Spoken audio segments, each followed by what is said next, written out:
Meanwhile, the Trump administration is doubling down on another cable network tonight. Sarah Huckabee, the White House spokesman or deputy spokesperson, was insisting it's time to close the whole Russia matter down. And that's very obviously what the administration wants to do. They want to silence it. They want it to go away. It can't be allowed to go away.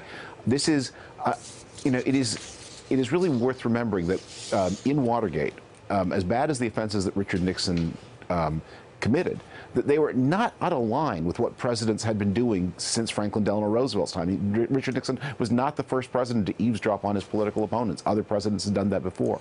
The underlying suggestions here, if true, and we don't know that they're all true, but if true, this really is a unique and sinister turn in American democracy. Exactly the thing the founders of the country were most worried about in the office of the presidency, which was foreign interference. I want to listen to what you just made reference to this, David. That's Sarah Huckabee Sanders, Deputy Press Secretary of the White House, on Fox News tonight. She is scheduled tomorrow to give the briefing, according to the White House schedule tomorrow, which is the thinnest White House schedule I have ever seen. It has exactly one meeting for the President of the United States, and the 1:30 briefing is now scheduled to be delivered by Sarah Sanders, and this is a preview on Fox News tonight about what we're going to hear from her tomorrow. Let's listen to this. Well, a lot of the analysis concerns the Russia investigation. How will the firing of Comey affect that? I don't think it affects it at all in any capacity whatsoever. I think the bigger point on that is, my gosh, Tucker, when are they going to let that go? It's been going on for nearly a year. Frankly, it's kind of getting absurd. There's nothing there. We've heard that time and time again. We heard it in the testimonies earlier this week. We've heard it for the last 11 months. There is no there. It's time to move on, and frankly, it's time to focus on the things that the American people care about. They're not worried about this false narrative that the media continues to want to drive. We're joined now by Ken Dilanian, NBC News intelligence and national security reporter. Ken, do you have an answer for Sarah Sanders about when are they going to let this go? Well, Lawrence, I don't think Senator Richard Burr, the chairman of the Senate Intelligence Committee, shares that view. And as a matter of fact, you've probably seen his statement tonight that he said that this firing was troubling. And we've been talking a lot about Democrats tonight, but I'm just struck by the reaction from some Republicans. I'm just looking at a tweet from Senator Jeff Flake just not too long ago. I've spent the last several hours trying to find an acceptable rationale for the timing of Comey's firing, he said. I just can't do it.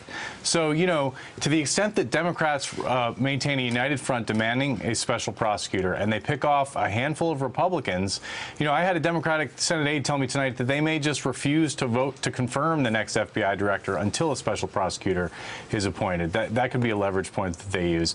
I mean, there are certainly a number of Republicans that believe this Russia investigation is very important for the country, and they want to know whether members of the Trump team colluded with Russia. That's a valid, nonpartisan question, Lawrence. I think earlier tonight, Senator Schumer indicated that he would already demand that there be no vote on confirming an FBI director, but it sounds like tomorrow morning he's going to ask for something more than that. To make this request of all senators, Democratic senators, be in their seats at 9:30 in the morning, he might be making a very, very serious demand on the Senate going forward. I want to listen to what Rod Rosenstein himself said about appointing a special prosecutor in his confirmation hearing when asked by Senator Leahy. Let's listen to this.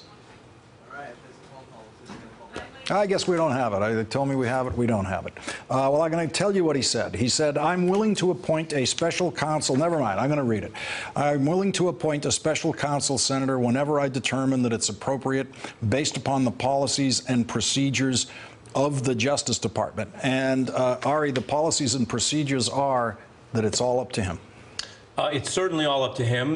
There was, once upon a time, a statute that allowed for congressional involvement in that appointment. It was criticized for a number of reasons. Long story short, the only remaining independent inquiry that you can get with that subpoena power out of the federal investigative powers of the DOJ and the FBI is by that appointment, which in this case, with the recusal we were discussing earlier, falls squarely on the shoulders of this Deputy Attorney General.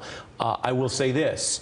Nothing in the letter he has written, which, according to the White House, originated in the DOJ, came to the White House, and then resulted in an instant giant decision. Nothing here would suggest that he is close to doing that. And let's not forget, although so much has happened, that on the day when Attorney General Jeff Sessions announced his recusal from the campaign-related inquiries, Donald Trump publicly said, while touring an aircraft carrier, that he didn't think it was appropriate. He didn't want Sessions to recuse himself, which itself is a reason for recusal. So without going too far down the lawyer rabbit hole, we have a president who is only pushing forward and only using brute force, the force of intimidation and words on Twitter, the force of the lawful power of his office here, which questions whether any of it might ultimately be inappropriate or unlawful. We don't know yet.